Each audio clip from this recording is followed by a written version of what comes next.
Shalom. Shalom.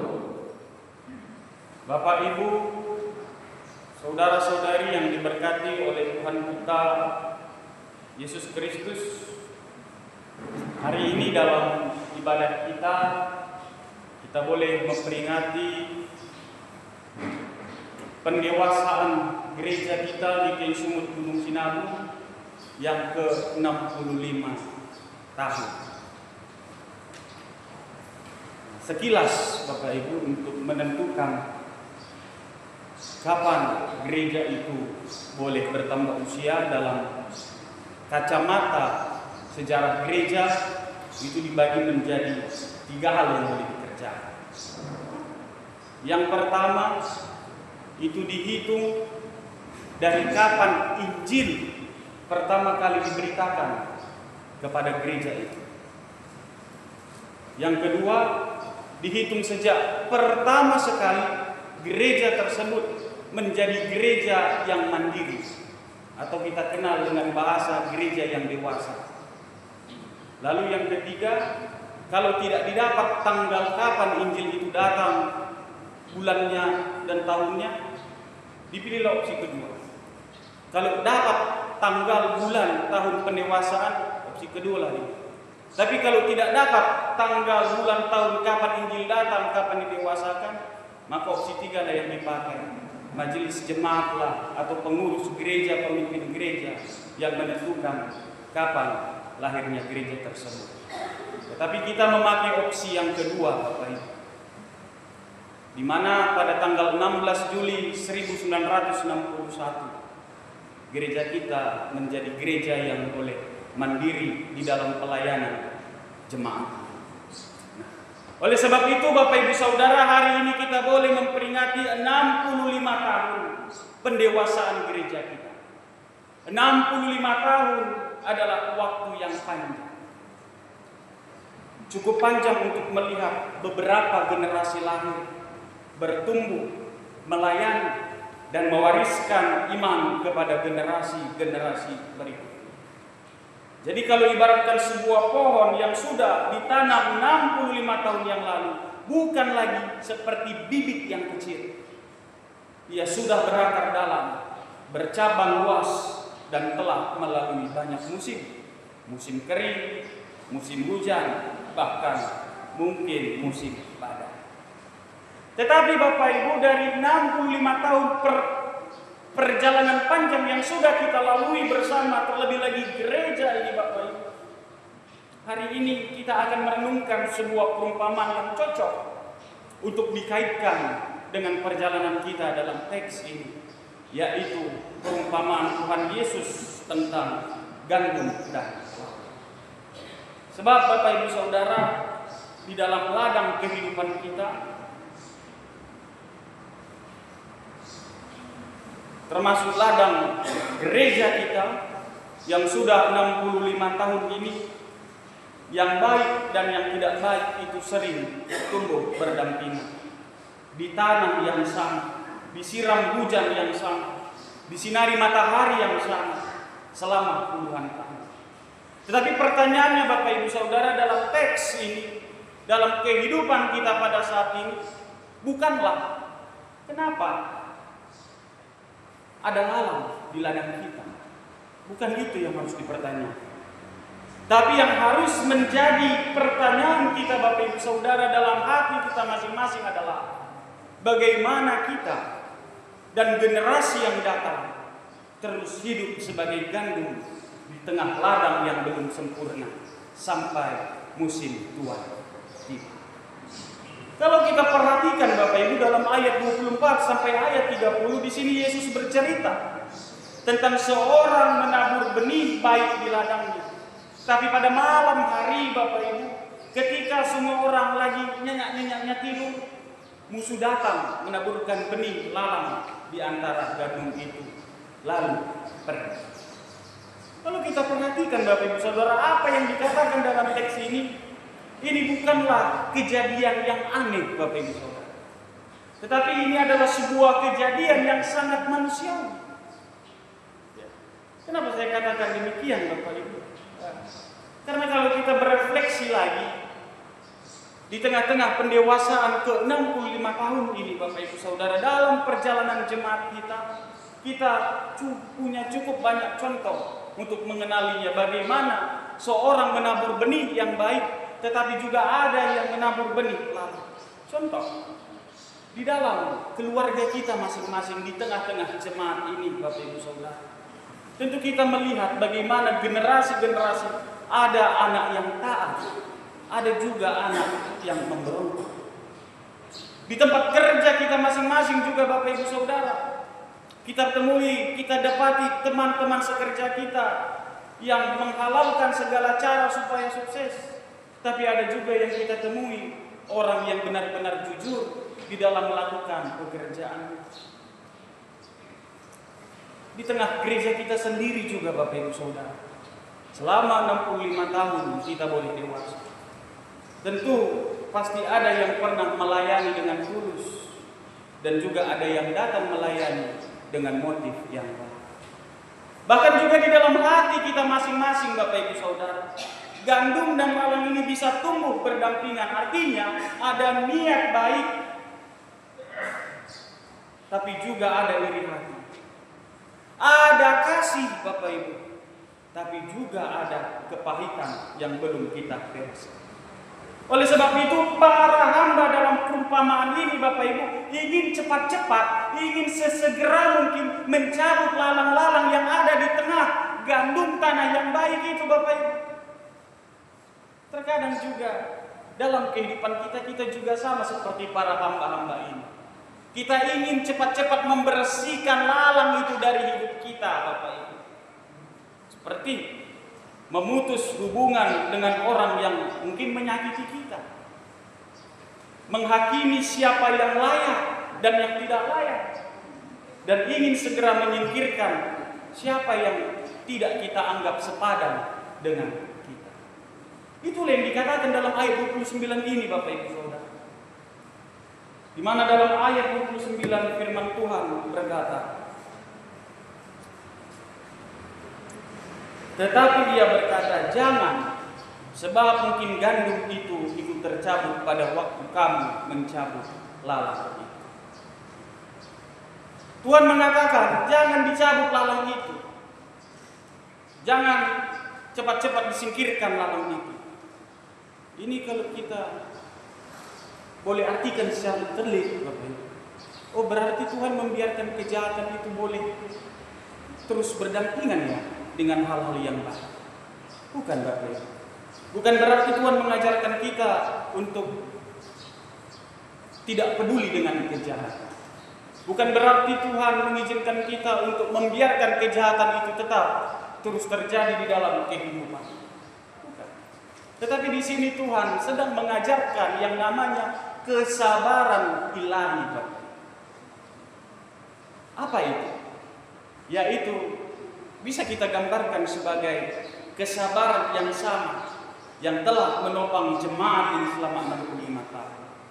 Kesabaran melewati pergantian para pendeta, pergantian para penatua diakon, pergantian para generasi, bahkan pergantian sukacita dan dukacita di dalam kehidupan berjemaat. Artinya, Bapak Ibu Saudara yang diberkati oleh Tuhan, di sini Tuhan sudah tahu, Tuhan yang paling tahu mana gandum, dan Tuhan juga tahu mana lalang, Bapak Ibu Saudara. Tetapi Tuhan membiarkan keduanya itu untuk boleh bertumbuh bersementara, untuk tumbuh bersama secara sementara. Artinya di situ Tuhan masih memberikan kesempatan untuk lalang-lalang itu berubah menjadi gandum. Jadi lewat tema kita ini Bapak Ibu Saudara, tumbuh bersama berakhir berbeda, artinya gandum dan lalang itu tumbuh di tanah yang sama, dalam iklim yang sama, sampai waktu yang sama. Dan kalau kita berefleksi kepada gereja kita ini Bapak Ibu Saudara, 65 tahun adalah waktu yang cukup lama untuk melihat secara nyata bagaimana orang-orang yang dulu dibaptis di gereja yang sama, dididik di sekolah minggu yang sama, lalu dibaptis, bahkan mengikuti katekisasi yang sama. Tetapi Bapak Ibu Saudara, walaupun orang-orang itu dididik dalam gereja yang sama, tetapi pada akhirnya berbeda Bapak Ibu Saudara. Hidupnya berbeda. Berbeda karakternya, berbeda perilakunya, berbeda semuanya, tidak ada yang sama. Artinya kebersamaan di sini kita lihat dalam pertumbuhannya itu Bapak Ibu. Tetapi dalam kebersamaan bertumbuhnya itu tidak menghapus perbedaan identitas dan arah yang ada. Jadi kita harus memandangnya dengan kenyataan hidup pada saat ini Bapak Ibu. Bagaimana kita bertumbuh bersama kalau Bapak Ibu kerja di kantor, atau kerja di tempat sebagai seorang pegawai, atau bekerja di sekolah. Bapak Ibu mungkin bertumbuh bersama dengan teman-teman Bapak Ibu sekantor, bertahun-tahun lamanya dalam bekerja. Tapi dalam pilihan-pilihan kecil setiap hari, ini nampak bagaimana gandum dan juga lalang itu dalam pekerjaan yang Bapak Ibu jalani. Bagaimana Bapak Ibu melihat ada orang yang jujur, ada juga orang yang menipu. Bagaimana Bapak Ibu melihat ada orang yang sabar, ada juga orang yang menghalalkan segala cara supaya cepat naik jabatan. Jadi Bapak Ibu, setiap tindakan-tindakan kecil yang kita lakukan, bahkan kita lihat di dalam pekerjaan kita Bapak Ibu, di situ kita melihat bagaimana itu membentuk arah hidup yang berbeda. Itu dia Bapak Ibu. Jadi kalau kita melihat atau melihat diri kita sendiri dulu, ketika kita bekerja di kantor, bekerja di tempat dimanapun itu, ketika kita berlaku untuk jujur, disitulah lambang gandum itu. Tapi kalau kita melihat masih ada yang tidak jujur, berarti dialah lalang itu. Kalau kita melihat ada yang sabar, itulah gandum itu. Tapi dia pakai segala cara, bahkan menjual Yesus, melakukan segala cara, melakukan dosa dan sebagainya. Itulah lalang. Itulah yang terlihat dalam kehidupan sehari-hari di tengah-tengah pekerjaan kita Bapak Ibu. Lalu juga kalau kita lihat bagi Bapak Ibu, baik para sesepuh, bahkan orang tua yang sudah memiliki anak-anak, ketika Bapak Ibu membesarkan anak-anak di rumah yang sama, dengan didikan yang sama, tetapi setiap dari anak-anak Bapak Ibu pasti membuat keputusan masing-masing tentang siapa yang mereka lakukan, tentang siapa yang mau mereka layani, tentang bagaimana mereka mulai mengambil kehidupan, menjalani kehidupan di dalam dunia. Jadi suatu hari Bapak Ibu, saya pernah berdiskusi dengan seorang penatua yang berada di kota Medan. Saya tanya kepada dia, begini Pak Penatua, di dalam hidup ini, bilang ya, orang yang dekat dengan Tuhan pasti akan mendapatkan kebaikan dari Tuhan. Lalu dia menjawab, kalau itu saya setuju Pak Pendeta. Tetapi saya memiliki satu keyakinan, ini dibilang penatua, bahwa di dalam satu keluarga, contoh 3 anaknya, pasti ada satu yang sukses, yang 2-nya ini biasa saja. Saya bingung, loh, kenapa Bapak seperti itu mengatakan? Iya Pak, memang penatua ini sudah sesepuh dia. Saya melihat generasi-generasi yang bertumbuh di gereja, saya melihat dari beberapa anggota-anggota keluarga, pasti satu dari antara anaknya ada yang sukses. Lalu saya tanya, sukses dalam hal apa ini Pak? Sambil ketawa. Apakah sukses di dalam menjalani kehidupan bertuhan, atau sukses di dalam hal harta? Lalu dia bilang, pertanyaan yang bagus Pak Pendeta. Nah, untuk Bapak tanya, pandangan saya sukses terhadap harta, kekayaan. Mungkin itulah hipotesanya, sesuatu yang ditemukannya tapi belum sesuatu yang pasti. Artinya Bapak Ibu Saudara, Bapak Ibu boleh mendidik anak-anak dengan cara yang sama, kasih makan dengan makanan yang sama, disekolahkan dengan sekolah yang sama, tapi pada akhirnya dalam prinsip kehidupan pasti berbeda-beda, tidak ada yang sama Bapak Ibu. Itu dia, bertumbuh bersama, berakhir berbeda di tengah-tengah. Bahkan juga di dalam gereja Bapak Ibu. Memang kalau saya melihat di mana gereja kita ini sudah dewasa selama 65 tahun. Kalau kulihat bangku yang Bapak Ibu duduki, ya kan? Walaupun aku melihatnya pertama kali tahun 2021 bangku itu, ternyata ada rekaman di Facebook. Ketika gereja ini masih gereja bawah, masih di bawah, sudah itu bangkunya, betul ya Bapak Ibu?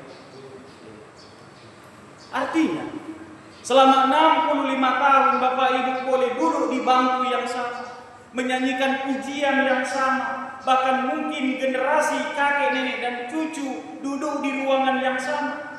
Tetapi Bapak Ibu,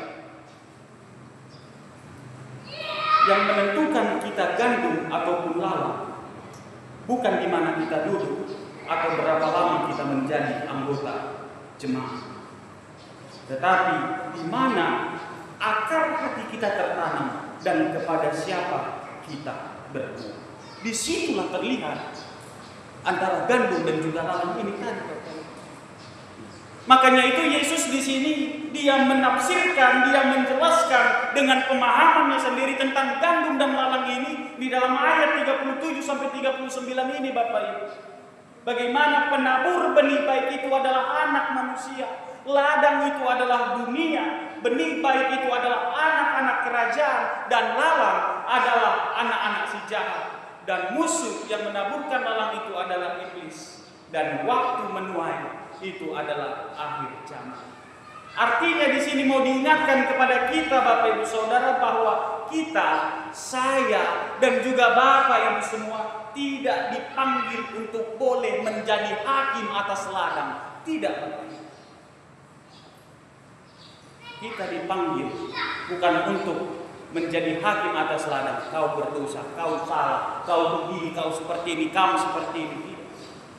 Tetapi kita dipanggil untuk menjadi gandum yang sungguh-sungguh, supaya ketika waktunya tiba kita didapati sedang berbuah, bukan sedang sibuk mencabuti orang. Itu dia Bapak Ibu Saudara. Itulah yang mau dikatakan Tuhan sama. Artinya lewat perumpamaan firman Tuhan ini, Tuhan mau kita menjadi gandum bukan menjadi lalang. Tuhan mau kita bukan menjadi hakim. Tidak mau Tuhan kita mengkoreksi boleh, tapi menjatuhkan sesama tidak boleh. Itu dia maksudnya Bapak Ibu Saudara. Dalam bahasa sehari-hari, dalam kehidupan kita sehari-harinya, bagaimana kita orang yang beriman kepada Tuhan. Selanjutnya dalam ayat 36 sampai 43 Bapak Ibu, di sini menegaskan bahwa akan ada saatnya masa tua. Akan ada saatnya masa tua, di mana yang tampak sama sekarang akan dipisahkan dengan jelas. Coba tim IT buka ayat 43 biar kita baca sama-sama. Ayat 43 kita baca 2-3-nya. Pada waktu itulah orang-orang benar akan bercahaya seperti matahari dalam kerajaan Bapa. Siapa bertelinga hendaklah ia mendengar. Itu dia Bapak Ibu Saudara. Jadi ayat ini, ayat 43 ini bukan untuk mentakut-takuti kita sebagai orang percaya. Tidak. Tapi ayat ini Bapak Ibu Saudara untuk menguatkan saya, menguatkan penatua, diaken, juga Bapak Ibu anggota jemaat. Apalagi bagi kita yang sudah setia melayani Tuhan selama puluhan tahun.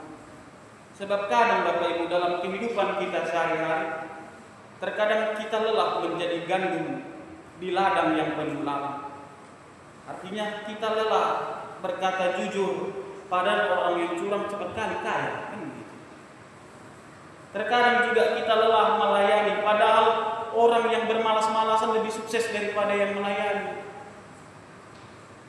Hidupnya baik-baik saja, kita di gereja, dia tidak, kita ber-PA, dia tidak, kita melayani, dia tidak, tapi hidupnya justru lebih baik. Orang yang tidak melayani, yang tidak bergereja. Bukan itu yang mau dilihat Bapak Ibu Saudara.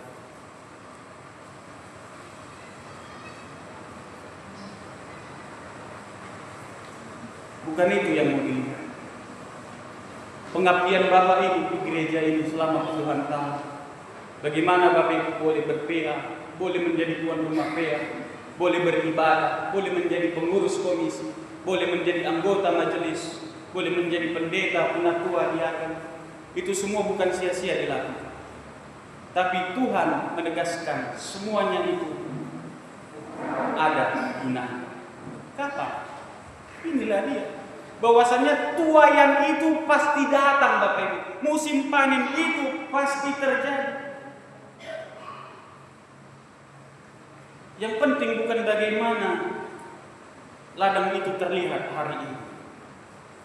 Tapi yang terpenting apa yang tertanam di akar kita hari ini.